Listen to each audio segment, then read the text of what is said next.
Hello everybody and welcome to another edition of Theatrical Tuesday. Like last week, we've got two activities for you, a warm-up activity and a main task. So we'll get started with our warm-up. Today we're going to do something called mirroring. It's quite simple. It means that you can play this game with a minimum of 2 people. One person is leading the activity, one person follows. And as mirroring suggests, it is following the person who is leading the activity. So if I stand like this, for example, and I move my arm just like this, the person opposite me would have to do the exact same action, okay? That might sound really easy, but you've got to follow everything that they do. If I move my arm up like this, okay, and then I have my thumb go down like that, the other person has to do the exact same. You've got to keep it slow-paced, otherwise the person following you will never be able to keep up with your actions. The more you practice this, the more ideas that you get, the more fluid you and your partner will become with it, okay? So it can start with just a simple movement like that, but then again, you've got different movements coming up like this, and you'll just become better and better with it the more stuff you do, the more trust you have with each other.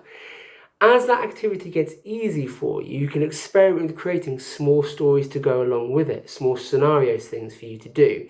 So perhaps you're going to make a small story from this, okay? So instead of just raising my arm, my activity now is going to be waving to a person, and then I have to mirror this exactly back to me, okay? And then from waving, maybe I'm going to play a game, okay? And then from that, maybe I get tired, and then maybe it's bedtime. Okay, so again, during that activity, you can have an infinite amount of things that you and your partner can do with it, but it will practice and focus your cooperation, coordination, and your trust with whoever you're playing this game with, okay? Your main task for this week is going to be something called hot seating. This is something that I've done with Year 5 and Year 6 mainly, but also we can make it work for lower Key Stage 2 and Key Stage 1. Hot seating is an activity where one person or more than one person asks questions about a character. Okay, so if I am being asked questions about a character, this week I'm going to pretend it's Harry Potter, I have to answer those questions as I think Harry Potter would answer them. We don't have to stick to the books. We don't have to stick with whatever we've seen or heard before. You can make entirely new stories out of these things.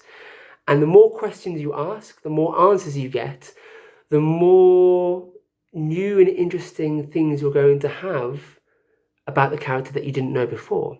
So I can ask Harry Potter this simple question. I can ask Harry, what is your favourite non-magical activity? Now me, when I'm answering that question, I don't have to put on a voice as Harry. I don't have to do anything apart from just think, what might he enjoy? So if I'm answering that question, I'm going to say, well, I really enjoy sports activities. You know that I love Quidditch. But my favourite non-magical activity is watching sports, playing football. And then my next question to that could be, well, which team do you support, Harry? Do you support a football team?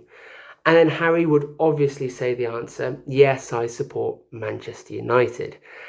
And then from that, I could say, well, what's your favourite player at Manchester United? You know, do you go see them all the time? And then Harry Potter could say, yes, my favourite player is this person. I've seen them this many times. And suddenly you have a new part of this character that you had never thought of or explored of before.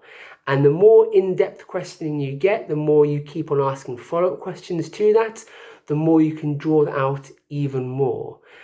Once you've got the answers to those questions, you can then bring them to life by doing art pieces with them, or maybe a diary extract.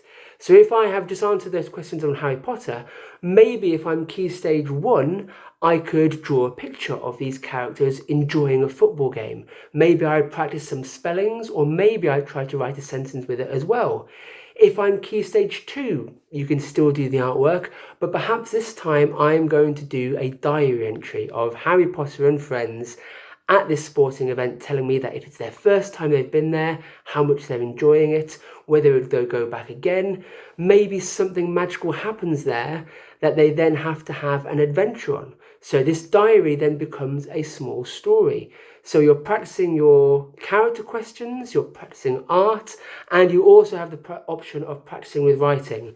You can do so much with that. It could be about stories that you're exploring at home. It could be work that is related to things that perhaps your teachers have sent you.